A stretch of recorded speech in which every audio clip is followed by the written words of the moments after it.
Hi, my name's Hugh for the Mini Specialist, and today I'm going to do a Camchain change and a cylinder head removal on this Mini Countryman. It's a 1.6 petrol, and let's just talk you through what I'm going to do. Being the non-turbo, we don't need to take the front of the car off. So first thing I'm going to do is remove the headlights and the grille and this bar here. So let me just talk you through that. So this headlight's off. This one, what often happens is that you always get one, normally this side, it doesn't want to move. I'm not going to force it. So if you look there, there's a captured kind of phosphor bronze little thread. This tends to get corroded onto the bolt, and then if you spin it hard enough, what happens is that spins and just breaks off, or at least you can't get it out. So I don't need to take the headlight off. I just need to get access to get this off. So that'll do for now. Now I'm trying to get the grill off, and this is very stiff down here. It doesn't want to come off. I could do it, but I don't need to, because all I need to do is take this off here. This comes off so I can get to the engine mount. And as long as I get access to that, I don't need to take that off, so I'm going to leave it be. So this is the cable for the bonnet release, and it just pops in there. So you just got to pop this open and remove the cable. When you've done that, I've released all the bolts here and these Torx bits for the engine, the bonnet catch. Clip this back together, it should feed through there, and then you should be able to pull this off. So to cast it aside. I've done this a bit backwards. We do need to take the road wheel off and the wheel arch liner, so I'll just do that quickly before we carry on. The Countryman, you've got your regular fixings like that. And like that. We also got these on here now. Normally they're plastic with a central bit of plastic, I suppose, which you push through. But these have been replaced with rivets, which I think is throwing me a little bit, because that's going to be an interesting one. That's also the wrong type. But this car's done 130,000 miles, so it's not surprising it's been off before. I'm not sure what the other side's like. Yeah, these are rivets as well. I'm a bit blown away by that, but there you are.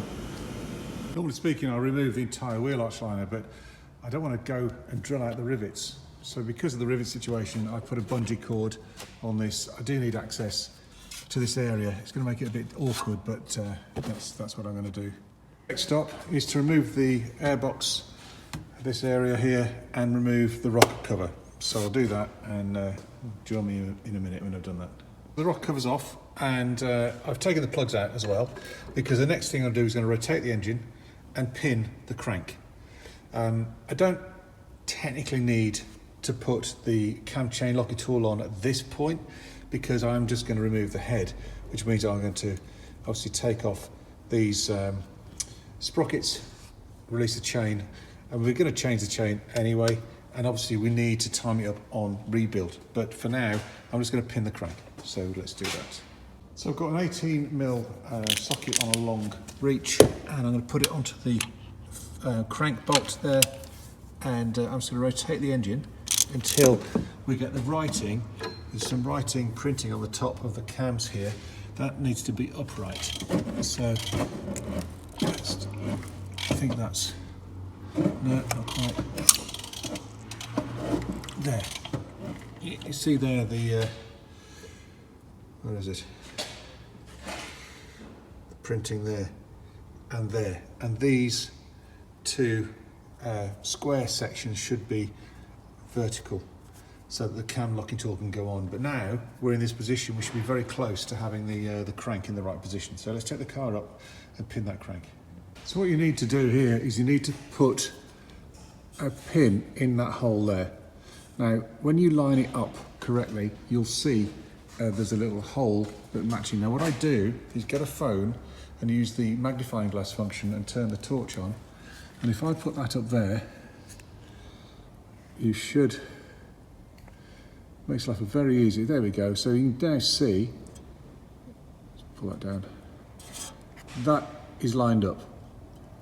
By using a phone in this way, you can move the crank around into the right position, then that pin should just drop in. So my pin has been used so many times, it's actually become a bit well, worse for wear, but it certainly does the job. This area here is a bit corroded, and so it should slide in easily. If it doesn't, then perhaps just a bit of WD-40. Let's actually go in it, just to help. If you use WD-40, be very sparing with it. So there's my pin, and I've got a big bar here, just to get a bit of leverage on this. Push it in. It should, if it's there, go all the way in. Struggling to do it one-handed. Now, it's not perfectly lined up, so what I'm going to do is I'm going to wiggle the crank, like 18mm socket on the crank, until that just pops in. So that's now gone in very easily, as it happened, just with two hands, and you can see it's pretty much all the way. So now the crank is completely locked, and it should be locked both ways, so I can't move that at all either way. There we go, so we're good to go. So with the crank pinned, if I was going to do the cam chain, I'd put that on the clamp on the cams now. But what I'm going to do is I'm going to take the exhaust manifold off, the inlet manifold off, and then I'm going to take this bolt out, this nut out, raise the engine, take this bracket off, and then I can start releasing the head bolts. So that's what I'm going to do next, is take off the exhaust manifold. So this cover has 3 bolts at the top and then 3 bolts down there, and it's quite difficult to get to, so I've got this low profile socket set to get to those. But now I've got to the manifold, I can get these. These are 11mm, so I need to undo all those bolts there, and then as I come forward enough to lift the head off. From underneath we need to remove these securing bolts for the catalytic converter, and then this bolt here to go onto the flexi to allow us to move this around. We could move this on the flexi just to give us some space, but it's just logical to remove this and these bolts so that we can get the exhaust manifold off. So when you're removing this exhaust clamp, this is a very useful tool, because it just slips into there, and you can open it up and it locks open. Just slide it over. It's a right pain to do with pliers or anything else, and you've got this locking, so that's that one. Right, so when you're taking the exhaust manifold off, you're going to find it difficult to get your tools in here. So the trick is, take off this engine top. You don't take the engine mount off, just that top nut. Get a jack underneath and a block of wood, and jack the engine up. And as it goes up, it'll go back. And now you've got loads of space to take these nuts off. It makes a big difference. So this lower shield needs to come off. Now there's 4 bolts holding this. And with the engine canted back, you can actually get reasonable access. It's still quite fiddly, but now that's unbolted, it should come out. You may need to deform it a little bit to get it past some of the parts, but it's aluminium, it easily will go back. Oh, there's actually one thing I've forgotten to do. I've got to take the O2 sensor out, which is just there. So with the O2 sensor removed, this will now come out. It's going to be a wiggle, but that will come out. Matter of fact, I don't need it out. I just need it loose because I'm going to pull this forward. So I should be able to get that last remaining nut off now, and we should be able to then remove, or at least free this from the head. So as you can see, this is now clear of the head.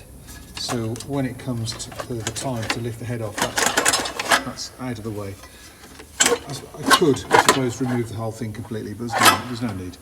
Next thing I'm going to do is drain the coolant from the radiator, just because the thermostat's got to come off and we're going to lose coolant there. So let's do that first. Right, so now I'm going to take this top mount off and this one below it. This is an earth strap, and if this isn't put back on, the car won't crank. So just a word of advice, make sure it's tight when you go back on.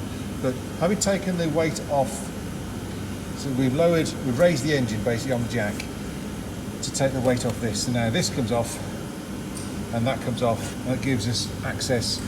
And then when we raise the car again, the engine will lean forward and we can get to the back to get the throttle body off. Right, so that's the top mount. Now these are E12s, so we take 1, 2, 3, 4, and then these 10mm here need to come off, which just hold this part of the wiring harness. So I normally take these out, drop the harness off and just put them back in so I don't lose them. So I've actually taken this lower part of the engine mount off as well for easier access. So now I've got good access. This is a water pump actuator. This will need to come off at some point when we do the chain. But for now I'm leaving it there because I'm just focusing on the head. To get the head off, I'm going to raise the car now, or in fact lower the engine, one of the two. The engine will come forward, it'll give me access to get down the back, to get rid of the throttle body, and to take out the camchain tensioner, so that's next. So I'm raising the car, and you can see the engine moving forward. It's resting now at the front, but it gives me really good access at the back. So that'll give me this 5 30mm bolts holding the throttle body on. Those will be just released, throttle body will be pushed back, and then I'll have access as well to the camchain tensioner, which is down there. So let's get this throttle body off. To make life easier, we're going to remove this pipe, and it's held on by a Jubilee clip, which is there. Now, because it's a funny angle, if you get a 7mm socket on the end, you can undo that Jubilee clip much more easily than with a screwdriver. So there we go. It helps that I've got these low profile socket set, which is very useful, but that just gets in there quite nicely to get that off. There we go. Now with that off, that's our there we go. That's our tensioner for the camchain, and we'll need to release this Vanos electric connection to get to the bolts of the throttle body. Before you take the throttle body off, you need to take off, there's a nut there, which is a piece of the underside of the throttle body. That needs to come off before you can lift the throttle body up. It's quite tricky to get to, unfortunately. So with this bolt removed from the other side and the 5 bolts removed at the top, the throttle body should lift away now and give us access to the main objective, well, 2 main objectives really. One, you've got to remove it to get the head off, but we need to take that camchain tensioner, that needs to be removed next. So the camchain tensioner is 27mm and it should be tight, but you can see this one is oozing oil. That isn't tight. In fact, it moves really very easily. Anyway, that needs to come out, and you can see down there the tensioner pushing on the guide. So once that's out, we can remove those 2 sprockets.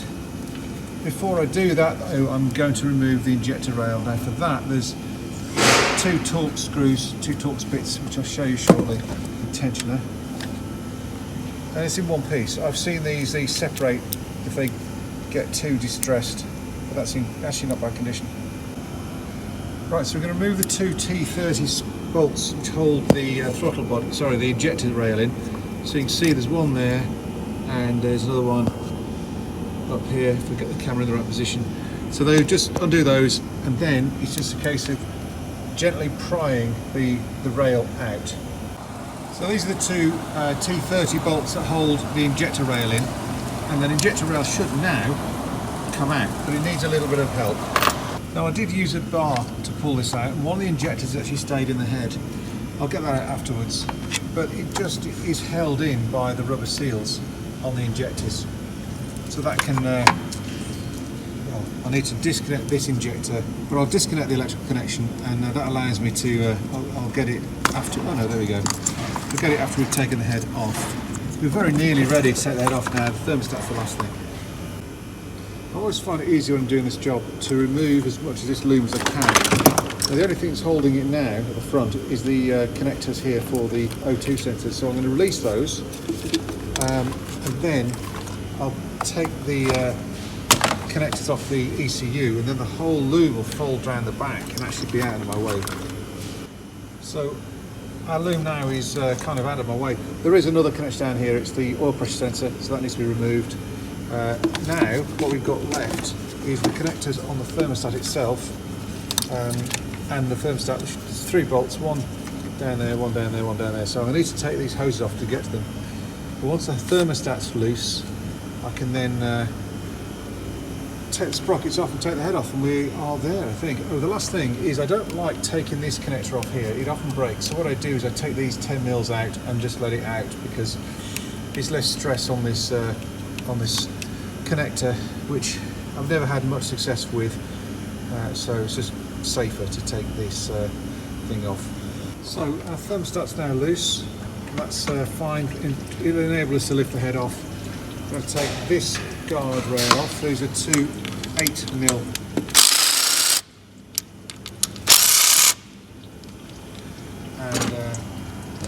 And we can discard this. You get a new one in the chain kit. And now I'm going to take off. So our chain is loose, so because the tension's out. There shouldn't be any tension on that. We're going to remove these two bolts here, and then remove this locator pin here, and then remove the head bolts, and the head will come off. So let's do that now. I wouldn't normally do this in this way, except I am taking the head off, so I don't need the timing tool. And this gun should just whiz this off. There we go. And this one as well. That's good. So basically, it's just saving a bit of time. So I'm going to get a bungee or something to pull that out of the way. So there we are, and I'm just going to pull these sprockets off, and they are marked. So the sprockets themselves are marked inlet, and the other one is EX for exhaust. So you know which ones to put in the right place when you're reassembling. So this guide pin is a T45, and it should not be that tight, it really shouldn't. So we get there we go. Good, so that's out. Our guides should be free there, and that one's free as well. So now I'm going to just take the big gun and just remove all of these bolts, all these head bolts, and lift the head off. So these two sides of the bolt here, these are all T12s, and I think that's a E12, sorry, no, that's an E10. Now, I do cheat. I use a big gun to remove these bolts. I only do it to remove. We recondition the head anyway. So it's just a very quick way of removing these bolts. Then I use a magnet tool to pull them out. Now you've got three smaller bolts, one there, one there, and one down there. Don't forget that little guy. And it's only a small one. There you go, that's the one down the back. And I just use a magnetic pickup tool. So when you pick up, obviously the bolts, you don't forget the washers as well. And that should be it. Don't forget to pull out the dipstick, and we should be able to lift the head off. Only two hands, but you can see now that it's all loose. So that's our head off. There was a bit of a tangle on this gasket on the bolts, but actually that does come out quite easily. So now I also need to dry the bores out, but our head itself, this is the reason why this head had to come off. You didn't have compression on number one cylinder, but that'll go off and be reconditioned now. Right, so we've got the head back from being reconditioned, and this particular head had a burnt out valve, so that's been sorted. Before I put the head back on, what I'm going to do is take the chain out. To do that, I need to release the auxiliary belt, so that's this bolt, this thing here. I've got a tool on it, and I'll show you in a second. This tensioner needs to come off, and then the bottom pulley needs to come off, so let's do that now. So this is the auxiliary belt tensioner release tool. Basically, stick that on there, pull it back, and that pin, you push the pin in, and push that like that, push the pin in, and now the auxiliary belt can be released. This There's 3 nuts, 10mm bolts on this bent tensioner, and it's easier to get to from the top here. So I'll take these 2 off here, then I'll lift the car up and get the bottom one off. Coming in from the underside now, I'm going to release this this device here. This is sort of a tension device on this actuator, and then you kind of put it up there. There's a little hole in it and a pin to hold that out of the way. If it hasn't gone in, let's try it again. There. So there we go. Now that gives me the ability to remove the auxiliary belt. And normally speaking, I would remove this wheel arch liner, but as I said before, someone's riveted it in, so I don't want to disturb that. So I'm working around it. It's a lot easier, of course, to remove it. Right, so the auxiliary belt has been removed, and I've taken the 3 bolts out of this tensioner. This should now just lift out, like so. The next job is to take this bottom pulley off. These are E10s.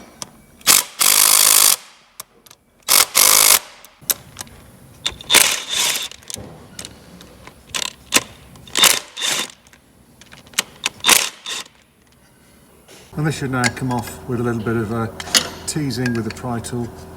There we go. And now we take off this 18mm bolt with a big gun and these 2 pins. And that's all that's holding the chain in now. These are T45s, so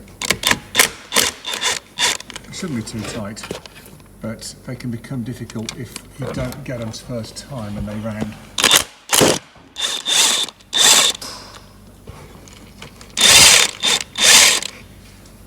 You can discard these because you get new ones with a new chain kit, and this bottom should come out as well.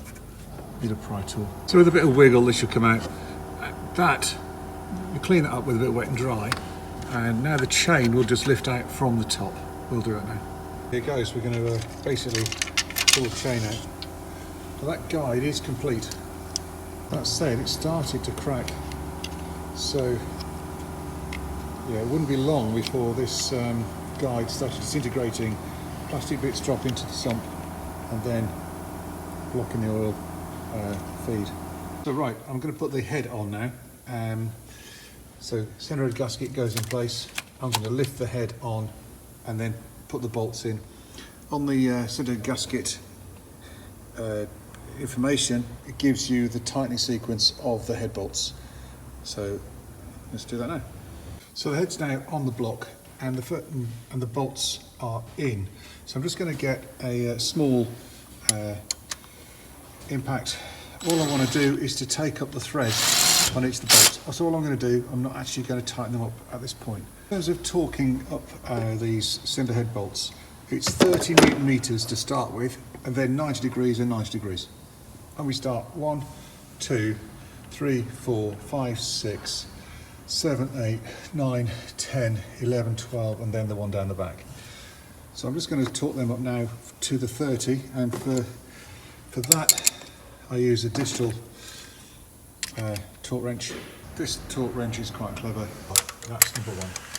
So I'm just going to torque up number 1.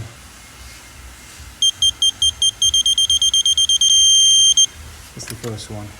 And then number 2, and so on. So I'll just get on with that now off camera. These smaller E10s have a starting torque of 10 Newton meters, so I've got a much smaller torque wrench for that to get down to 15 as a starting torque. So that's 15, and then 15. Perfect. So this one down the back actually is a 30 Newton meters, whereas all of these are 30 plus 90 plus 90, 15 plus 90 plus 90. This is 30 and that's it. So I'm just going to do that now, but I need my bigger torque wrench now because the smaller one only goes to 25. Let me to do that. Right, so back to digital torque wrench. Right, that's that one done. Now it's a case of 90 degrees on all of them and then a further 90. So just create a right angle with your hand and then come down 90 degrees. So I'm going to do that off camera. I need 2 hands of this, but you can see the principle. So the head's on and it's all torqued up. So now I'm going to put the chain in. So this is the new chain kit. over here. It's a BGA kit. It comes with obviously the chain and the crankshaft seal, the pins and the guides. So I've got to connect these. So that's the guides go like that. Connect these together by bringing them all the way back and getting these locator pins in place and then sliding it around. Then when it's connected, make sure it is connected both sides, you can put the chain in place. So that's the chain in play and well, assembled anyway. So let's go and pop it in the car. So pretty straightforward now. Goes in that way with that big kind of pointy bit at the front and drop it in. Chain's sitting in place. These are the locator pins. One at the top there, that's the smaller one, and then these two bigger ones go below. So I'm going to put those in and then off camera and come back. Right, so these are now pinned. I'm going to put the top sprockets on now, and then I can turn the cams to the correct position. You need the writing at the top. So let's do that first. So over here you've got some flats. You can get an adjustable spanner on here to turn the cams around. And you've got to turn the cams, they should turn easily. There we go. So now with those upright, I can put the locking tool on. So the locking tool is now in place and I'm going to put these sprockets back on. That's the inlet and that's the inlet side there. So that one goes here. So I'm just going to put these on off camera and then loosely just finger tighten these up so that these can still turn. So they're in place. I'm just going to finger tighten these. We really need these sprockets to be able to turn until the bottom crank pulley is the bottom pulley's been torqued up and then the tensioner is put on. And only then do we torque up these two camshaft bolts. And I've got to put the bottom crank bolt in. Before I do that, I'm going to remove the old seal. So I've just got this little tap punch on there. I'm going to tap on that, and then it should go in and pop out, and then I'll put the crank bolt in. Right, so I've just tapped it in.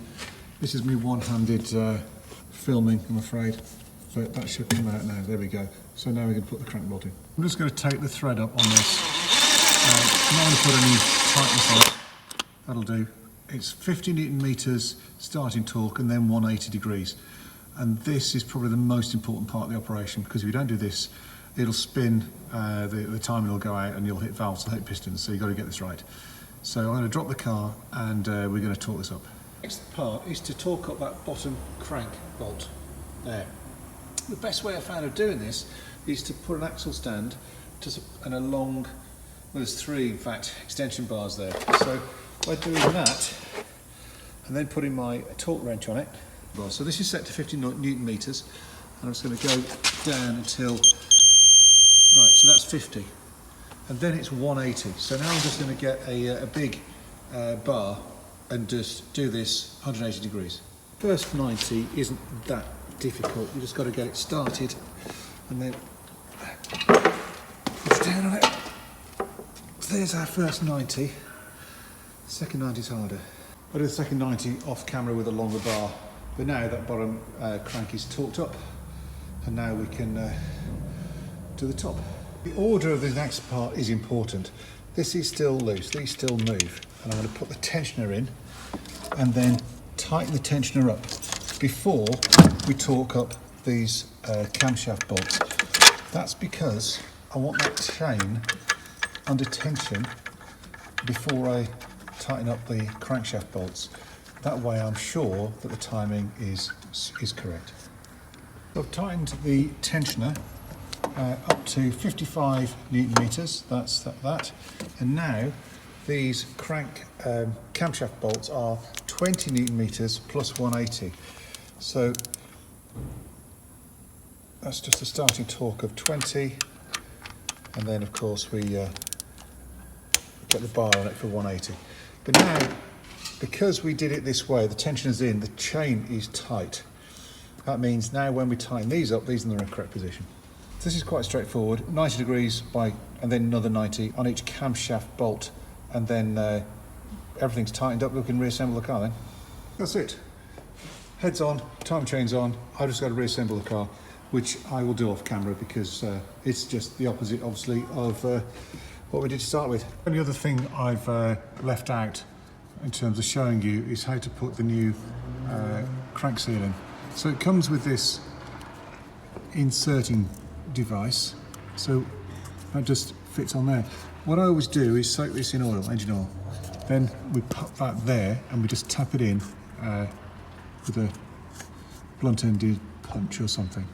What I've done is I've soaked it with oil and then on a flat surface pushed that all the way down, and now we put that into its place. You can just get it started and then just tap these edges so that it's flush. There we go, I've just used this flat-ended punch just to tap very lightly around us, and then it should be flush all the way around there. And that's the crank seal done. Right, we're done now, so it's all back together. Moment of truth. We've got one thing, I've put the vacuum pipe, hang on. Vacuum pipe's on. So, car's back together, we get to put the road wheel on, but let's start the car, let's see what happens. Right then, here we go.